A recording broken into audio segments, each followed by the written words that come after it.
Guys ನಿಮಗೆಲ್ಲ ಗೊತ್ತು, ಒಂದು ಫ್ಯೂ ಡೇಸ್ ಬ್ಯಾಕು SMR ಈ ಸಮೀರು ಮತ್ತೆ RP ಇವ್ರದೆಲ್ಲ ಕಾಂಟ್ರವರ್ಸಿ ನಡೀತು. ಸಮೀರ್ ಹೆಂಗೆಲ್ಲ ಮ್ಯಾನಿಪುಲೇಷನ್ ಮಾಡ್ತಾನೆ, ಸಮೀರ್ ಬಗ್ಗೆ ನೆಕ್ಸ್ಟ್ ವಿಡಿಯೋದಲ್ಲಿ ಮಾತಾಡೋಣ. ವಿಡಿಯೋದಲ್ಲಿ SMR ಬಗ್ಗೆ ಮಾತಾಡೋಣ. ಫಸ್ಟ್ SMR ಯಾಕೆ ಅಂದ್ರೆ, ಸೊ ಆಮೇಲೆ ಕಮೆಂಟ್ ಅಲ್ಲಿ ಹಾಕ್ಬಿಡ್ತೀರಾ. ಫಸ್ಟ್ ಸಮೀರನ್ ಬಗ್ಗೆ ಮಾತಾಡಿದ್ರೆ ಗೂಗಲ್ ಪೇ, ಫೋನ್ ಪೇ, ಯಾಕೆಂತಂದ್ರೆ ಪೇಮೆಂಟ್ ಮಾಡೋದ್ರಲ್ಲೇ ಫೇಮಸ್ ಆದವನಲ್ವಾ SMR.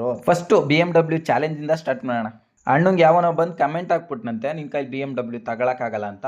ನಾನು BMW ಇನ್ನೊಂದು ತಿಂಗಳಲ್ಲಿ ತಗೋತೀನಿ ಅಂತ ಇವ್ನು ಚಾಲೆಂಜ್ ಮಾಡೋದಂತ. ಯಾವ ಸೀಮೆ ಚಾಲೆಂಜ್ ಗುರು? ಒಬ್ಬ ದುಡ್ಡಿಲ್ಲದೆ ಇರೋನು ಅಥವಾ 1 ಕೋಟಿ ದುಡ್ಡಿರೋನು ಆ 1 ಕೋಟಿನ 5 ಕೋಟಿ ಮಾಡಿ ಇನ್ನೊಂದು ತಿಂಗಳಲ್ಲಿ ನಾನು BMW ತಗೋತೀನಿ ಅಂದ್ರೆ ಅದು ಚಾಲೆಂಜು, ಅದು ಸಾಧನೆ. ಆದರೆ SMR ಹೇಳೋದೇನು, ನಾನು ರಿಚ್ ಕಿಡ್ಡು, ನನ್ನ ಹತ್ರ ಬೇಜಾನ್ ದುಡ್ಡು, ಯೂಟ್ಯೂಬ್ ಇಂದ ನಾನು ಬೇಜಾನ್ ಅರ್ನ್ ಮಾಡ್ತಿದ್ದೀನಿ ಅಂತಾನೆ. ಅವನಿಗೆ BMW ತಗೊಳ್ಳೋದು ಒಂದು ಮ್ಯಾಟ್ರಾ? ಒಂದು 10-20 ಕೋಟಿ ದುಡ್ಡು ಮಡಗಿರೋನು ಒಂದು 5 ಕೋಟಿದು BMW ಕಾರ್ ತಗೊಂಡ್ರೆ ಅದು ಯಾವ ಸೀಮೆ ಸಾಧನೆ? ನೆಕ್ಸ್ಟ್ ತುಂಬಾ ವಲ್ಗರ್ ಆಗಿ ಕೆಟ್ಟದಾಗಿ ಮಾತಾಡ್ತಾರೆ. ಈಗಿನ ಜನರೇಷನ್ ಅಲ್ಲಿ ಮಾತಾಡದೇ ಇರೋರು ಯಾರು ಇಲ್ಲ, ನಾವು ಮಾತಾಡ್ತೀವಿ. ನಾವೇನೆ BGMI ಆಡೋನಾಗ ನಮ್ಮ ಟೀಮ್ಮೇಟ್ಸ್ ಏನಾದ್ರು ಕರೆಕ್ಟ್ ಆಗಿ ರೆಸ್ಪಾನ್ಸ್ ಮಾಡ್ಲಿಲ್ಲ ಅಂತಂದ್ರೆ, ರಿವ್ಯೂ ಕೊಡ್ಲಿಲ್ಲ ಅಂದ್ರೆ, ರೀಕಾಲ್ ಮಾಡ್ಲಿಲ್ಲ ಅಂತಂದ್ರೆ ನಾವೇ ಬಾಯಿಗೆ ಬಂದಂಗೆ ಬೈತೀವಿ.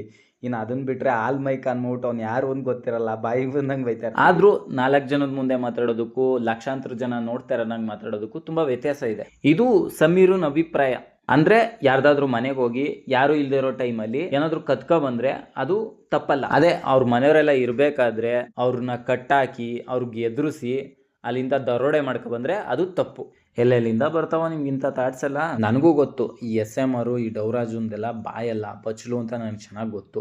ಸ್ಮಿತಂದು ಕಾಂಟ್ರವರ್ಸಿ ಆದಾಗಲೇ ನೋಡ್ಬಿಟ್ರೆ ಡೌರಾಜ ಹೆಂಗೆಲ್ಲ ಮಾತಾಡ್ತಾನೆ, ಅದನ್ನೆಲ್ಲ ಎಂಟರ್ಟೈನ್ಮೆಂಟ್ ಅಂತ ಬೇರೆ ಅಂತ ವಲ್ಗರ್ ವರ್ಡ್ ಮಾತಾಡೋದೇ ಎಂಟರ್ಟೈನ್ಮೆಂಟ್ ಅಂತ ಇವ್ರಿಗೆಲ್ಲ. ಇನ್ನ ಗೇಮ್ ಪ್ಲೇ ವಿಚಾರಕ್ಕೆ ಬಂದ್ರೆ RP ಇವ್ರಿಬ್ರಿಗಿಂತ ಬೆಸ್ಟ್. ಐಪ್ಯಾಡ್ ಅಲ್ಲಿ ಅಷ್ಟೇ ಕಿಸಿಯಕ್ಕಾಗದು ಇವ್ರ ಕೈಲಿ. ನನ್ನ ಫೇವ್ರೇಟ್ ಗೇಮಿಂಗ್ ಸ್ಟ್ರೀಮರ್ ಬಂದು ಇವ್ರು 3 ಜನನೂ ಅಲ್ಲ, RP, SMR, ಡೌರಾಜು, DS ಅಲ್ಲ. ನನ್ನ ಫೇವ್ರೇಟ್ ಗೇಮಿಂಗ್ ಸ್ಟ್ರೀಮರ್ ಬಂದು ಕಿಚ್ಚ 2 OP.